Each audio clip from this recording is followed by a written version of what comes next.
अमित शाह जी आए थे, बोल के गए थे क्या कि नीतीश कुमार जी को अगला मुख्यमंत्री बनाएंगे। सरकार में है भी कि नहीं है, मुख्यमंत्री कौन है अभी समझ में नहीं आ रहा है। हमारा तो स्टैंड बिल्कुल क्लियर है। जदयू क्यों नहीं अपना स्टैंड बताती है कि आखिर वो इसके पक्ष में है कि विरोध में है, इसको कब क्लियर करेगी। वक्फ बोर्ड बिल को लेकर आज संसद में पेश होने हैं, उससे पहले पूरे देश की राजनीति गर्म है। ऐसे में आपको बता दें कि हर पार्टियों की अपनी अपनी राय है। विपक्ष में जितनी पार्टियां हैं उन्होंने साफ रुख कर दिया है और इस बिल के खिलाफ विप में आज जो वोटिंग होंगे उसके खिलाफ करेगी, चाहे वो आरजेडी हो, कांग्रेस हो, चाहे तमाम जो इंडिया गठबंधन के घटक दल हैं वो सभी इसके खिलाफ है वक्फ बोर्ड बिल को लेकर।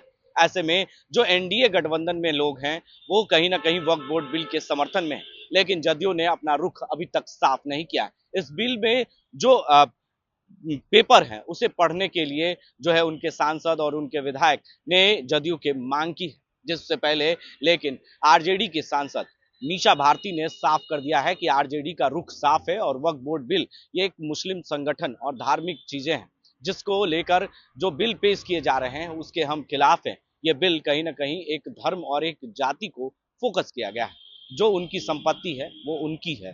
कहीं ना कहीं वक्फ बोर्ड के बिल में कई तरह के संशोधन किए गए हैं। उस संशोधन के खिलाफ अब आरजेडी, कांग्रेस, वाम दल, सभी घटक दल जो विपक्ष के हैं वो इसके खिलाफ हैं और आज विप में जो है वोटिंग भी होने वाला है।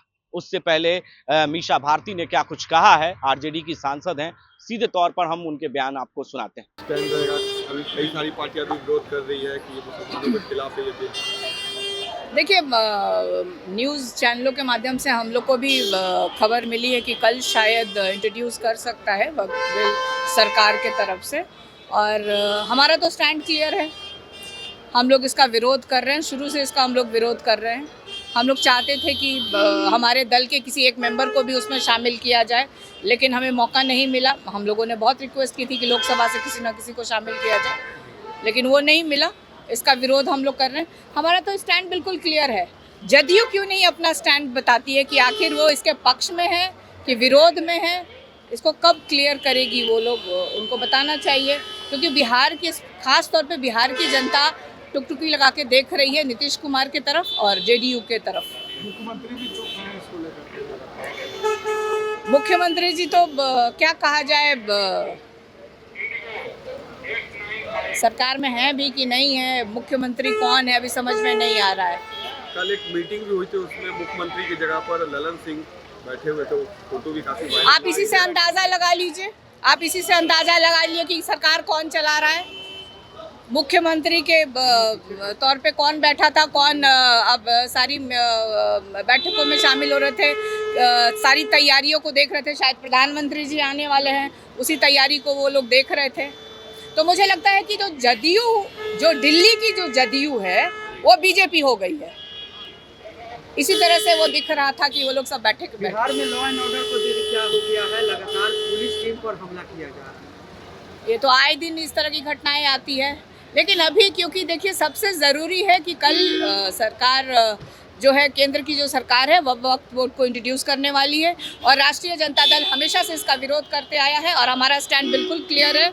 जेडीयू अपनी स्टैंड को क्लियर करे, आज ही करे वो क्लियर उसको। जेपीसी ने जो रिपोर्ट बनाई है वही रिपोर्ट टेबल होगी। आप मुझे नहीं लगता है। उसमें भी मुझे पूरा संदेह है कि शायद जो मेंबर्स ने, जिन लोगों ने आपने कहा, उसको दरकिनार करके वो अपना, सरकार एक अपना कोई रिपोर्ट उसको पेश करेगी, जिसका विरोध हम लोग करेंगे। बिहार कांग्रेस में तेजस्वी यादव के नाम पर न तो प्रभारी बोल रहे हैं और न ही अध्यक्ष बोल रहे हैं। कल बैठक होगी, उसके बाद सीएम फेस को लेकर चर्चा। देखिए, महागठबंधन एकजुट है, हमारे दल की कोई चिंता ना करे, सिर्फ जेडीयू और एनडीए अपनी चिंता करें कि अभी सिर्फ कौन है सीएम कैंडिडेट, कौन होगा। अमित शाह जी आए थे, बोल के गए थे क्या कि नीतीश कुमार जी को अगला मुख्यमंत्री बनाएंगे, ऐसा उन्होंने कहा क्या? ऐसा उनके भाषण में कहीं भी आपको देखने या सुनने को मिला? तो पहले तो एनडीए अपना स्टैंड क्लियर करे। नेतृत्व में लड़ना अलग बात है और मुख्यमंत्री का चेहरा कौन होगा ये बताना जरूरी है। तो आपने सुना कि आरजेडी का रुख यानी नीतीश कुमार का रुख होता है, क्योंकि आरजेडी के राष्ट्रीय अध्यक्ष नीतीश कुमार ही हैं और बिहार के मुख्यमंत्री हैं, जबकि उनका अभी तक कोई इस पर वक्फ बोर्ड बिल को लेकर कोई बयान सामने नहीं आया है। लेकिन कहीं ना कहीं आरजेडी हमलावर है और सीधे तौर पर यह पूछ भी रही है कि आखिर नीतीश कुमार का रुख क्या है वक्फ बोर्ड बिल को लेकर, वो अपना रुख साफ करे। लेकिन दिल्ली वाली जदयू जो है वो बीजेपी में हो चुकी है और जो बीजेपी कहती है वही जदयू दिल्ली वाली करती है। इस तरह से हमला करते हुए मीसा भारती ने सीधे तौर पर नीतीश कुमार पर निशाना साधा है वक्फ बोर्ड बिल को लेकर। ऐसी तमाम अपडेट्स के लिए आप बने रहे 10 न्यूज के साथ और देखते रहें।